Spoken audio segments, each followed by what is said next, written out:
Imagine yourself in the middle of Hong Kong. 1 million people per square mile. How do they do that? How do they all get along? How do they interact? Is it this thing called society? Hi, I'm Mark Winfield, and thank you for joining me. Before we start, I think I should tell you that I'm hardwired, and so are you. Let me explain. Margaret Thatcher said, "There is no society." She's wrong. Look around you.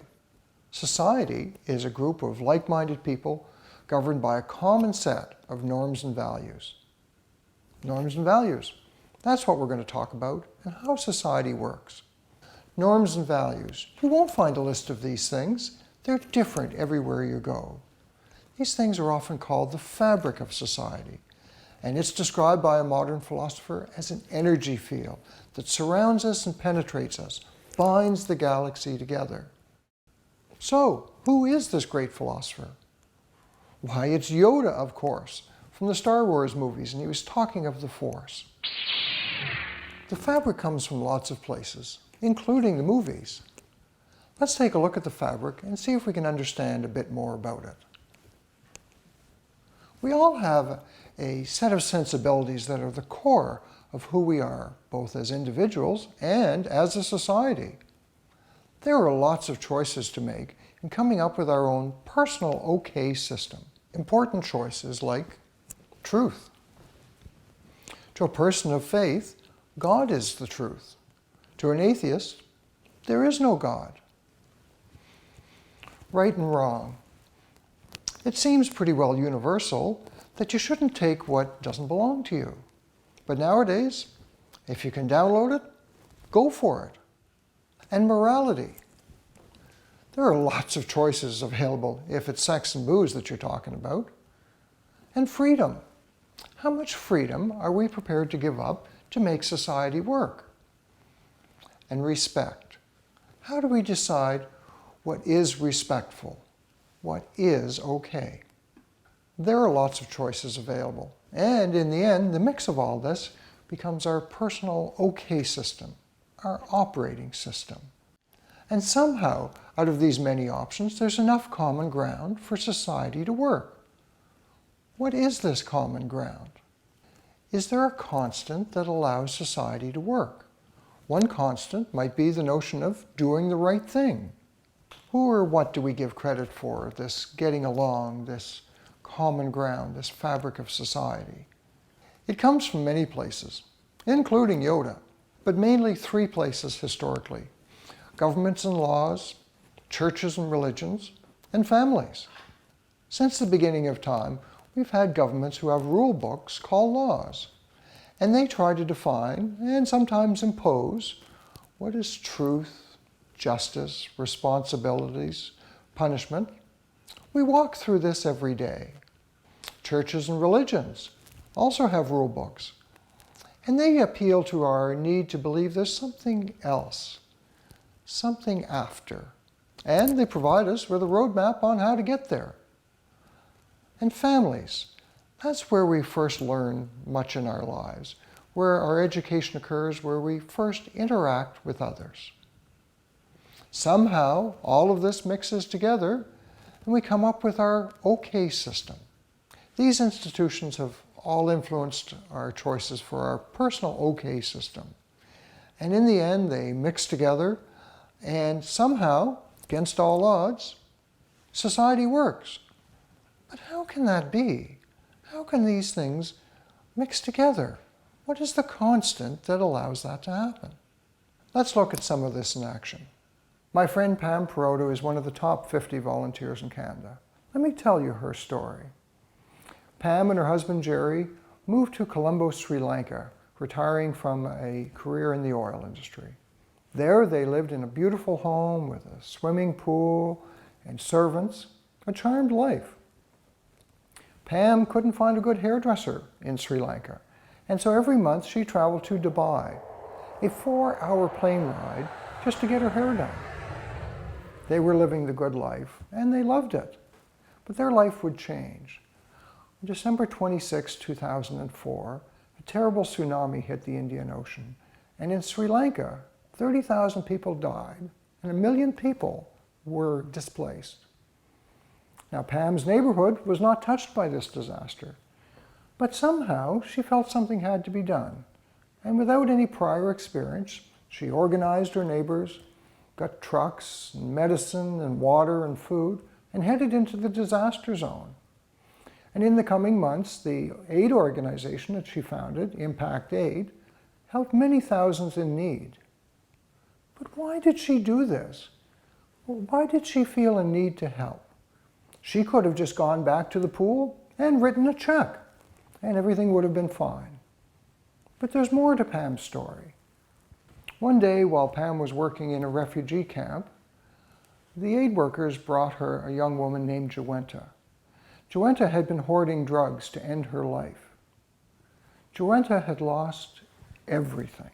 She had lost her husband, her child, her parents, her village. She was completely without hope or a future. That night, while driving home, Pam passed by some bead shops and came upon the idea of hiring Jawenta to make jewelry for her, and from this, the charity Work for Widows was born. Work for Widows now, 10 years later, employs 122 women with 350 children who get to go to school, all because of Pam. Why did she do this? What was the trigger that caused this to happen? What made Pam step forward? I think we can agree that Pam did the right thing. And if I say the right thing, you understand exactly what I mean. How can that be? It's because we're all hardwired. And what is it that we're hardwired with? Jisoo Buyu Wu Shiyu Ren. The Golden Rule. This is what Confucius said 2,500 years ago. Never impose on others what you wouldn't choose for yourself. Do you remember hearing that for the first time? Do unto others as you would have them do unto you. This is the golden rule that's hardwired in all of us. This is the common ground that allows society to work. Faced with disaster, Pam couldn't help herself. The operating system just kicked in, and she had to volunteer. Do we have to have a disaster to trigger the hardwired response to do the right thing? Let me tell you about Helen. I first met Helen when she was 15 during an interview to join our United Way board. Helen had already contributed significantly to our community, and in her 2 years with us, she contributed even more. Following high school, she did as many students do. She went away to another city to university. I contacted our charity in that city and told them that if she came forward, she was worthy of support. Well, Helen did step forward. With their assistance, she organized students at her university and a second university, and as a result of her efforts, many new volunteers learned of the needs of community and took that knowledge with them back to their hometowns. What was it that made Helen step forward? She had lots of other things to do, and unlike Pam, her situation was not extreme. Helen's life was supportive. Her family valued community, and she learned about helping from the United Way.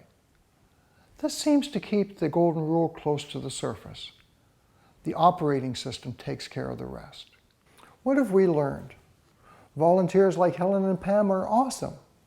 The golden rule is part of us. It's hardwired in, part of everybody's okay system. And that's a really good thing. We can see that the golden rule is the key that makes society work. For Helen and Pam, the golden rule was just below the surface, and the situation brought it out.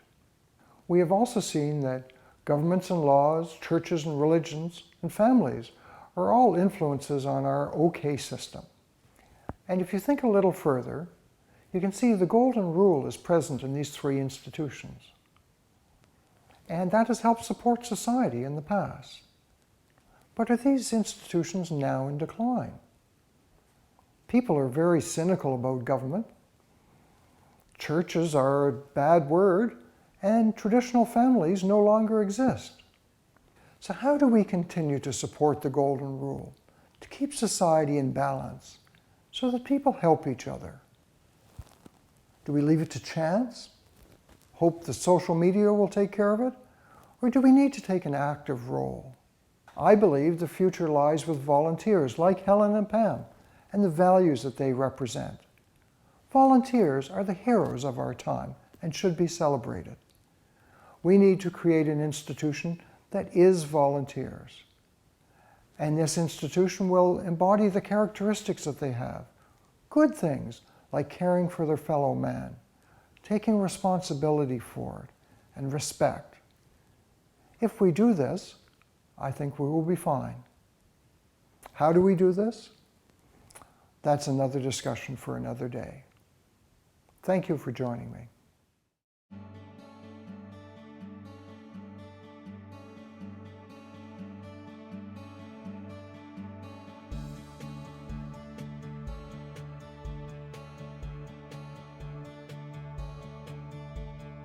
After we shot the video, I realized that there was another chapter to Pam's story that I think I should tell you. Pam moved to our town and bought a historic inn with her husband Jerry, which they operated, and it became their home. And it's in that inn that we first became exposed to the Work for Widows program, because Pam sold jewelry there. The jewelry was stored there. We received shipments from Sri Lanka there and packed up the jewelry there to ship out to other people who'd sell it. Had our meetings there. And it was also the birthplace of the Impact Aid Society of Canada, which was the organization here in Canada that operated the Work for Widows program. Anyway, one day I was sitting in this chair and the phone rang. And a friend of mine was on the other end, and he said, "Mark," he said, "I think the inn is burning down. I think you should go there." So I got in my car and went to the inn, and sadly it was terribly ablaze. And there was just a huge commotion there with the fire trucks and people. And the inn eventually just burned right to the ground. And Pam and Jerry were there, and as you can imagine, Pam was just in a terrible state, seeing her home and her business just go up in flames. And during the whole time that the fire was going on, Pam was becoming more and more and more upset.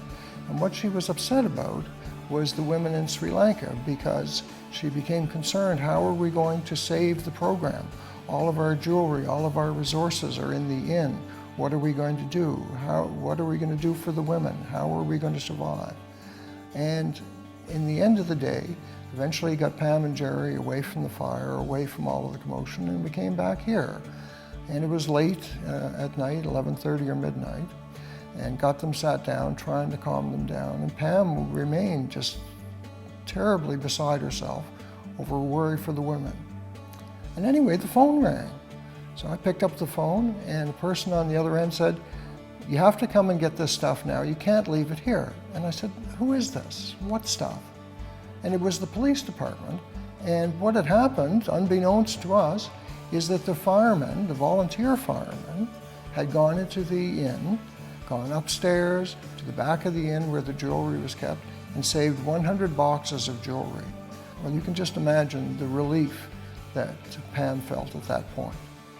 And so we went to the police department and got the jewelry and found a place to store it. And in the coming months and weeks, we got the jewelry fixed up and saved the program, because that was all the resources that we had.